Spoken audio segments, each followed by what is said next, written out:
დღეს ზუგდიდში 10 ახალაშენებულ კორპუსში 320 დევნილი ოჯახისთვის ბინები გადაცემა მოხდება. ბინები ფარული კენჭისყრით განაწილდა. განაწილების პროცედურას დევნილთა განსახლების მინისტრის მოადგილეები, სახალხო დამცველის აპარატის, საერთაშორისო და ადგილობრივი არასამთავრობო ორგანიზაციების წარმომადგენლები დაესწრნენ. ფარული კენჭისყრის შედეგად გამოვლინდა კონკრეტულად რომელ ბინებში გადანაწილდებიან იძულებით გადაადგილებული ოჯახები.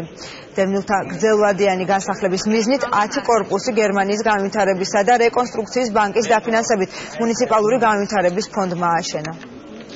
ეს ბედნიერია, რომ მივიღე საცხოვრებელი.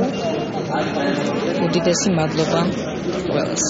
ვინც ამაში მიაბახმელი და ვინც შეწუხებულა ჩვენთან მოსვიდა და ჩემი გასაჭირით ვინც შეწუხებულა. სამეგრელოში აქტივობა არ ჩერდება, ჩვენ უახლოეს მომავალში ძალიან ფართე მასშტაბის მშენებლობას ვიწყებთ. ბარამიას ქუჩაზე 2400 ოჯახის მასშტაბში, რომ დაკმაყოფილდნენ საცხოვრებელი ფართებით, იწყება საკმაოდ გრანდიოზული მშენებლობა. ეს არის ძალიან დიდი საქმე ამ ხალხისთვის. კიდევ გაგრძელდება 4100 განაცხადიდან, როგორც ვიცი 320 ოჯახის მოხდა უკვე შესახლება. ეს არის ძალიან დიდი საქმე, ულოცავი ამ ხალხს კიდევ ერთხელ.